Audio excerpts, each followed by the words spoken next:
Ngayong araw ay magre-rent tayo sa Times Car Share ng Nissan Note e-Power. So dito ako kadalasang nagre-rent sa Times Car Share. So ngayon naman ipapakita ko sa inyo kung gaano ka convenient gamitin ito. So merong bagong bukas na car share station malapit lang sa bahay at ang bago-bago pa ng sasakyan na to. Pinaka the best dito is hindi ko na kailangan pumunta ng rental shop, maggumawa ng paperwork or maghintay sa counter nila.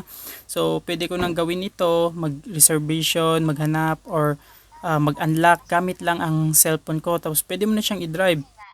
Irintahan natin ay ang basic Times Car Share nila for 24 hours for 6,600 yen.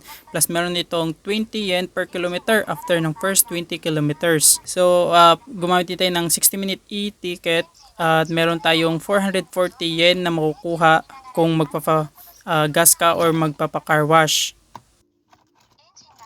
Ang kagandahan nito ay included na yung gas doon sa babayaran mo.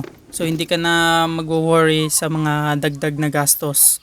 Tsaka wala naman kaming parking space sa apartment at hindi din gumagamit ng sasakyan araw-araw. Practical to, no, para sa akin.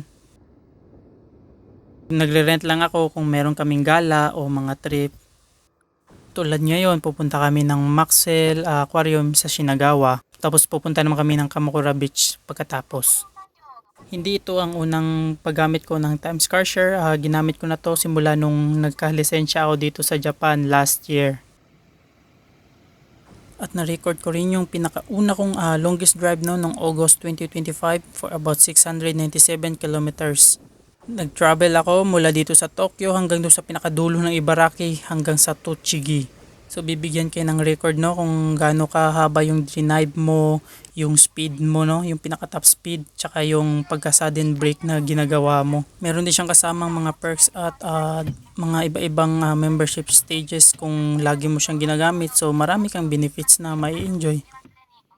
So pagkatapos mong gamitin ito is simple lang, i-return mo lang siya, no, kung saan mo siya kinuha. Linisan mo talaga siya at pwede ka nang umalis.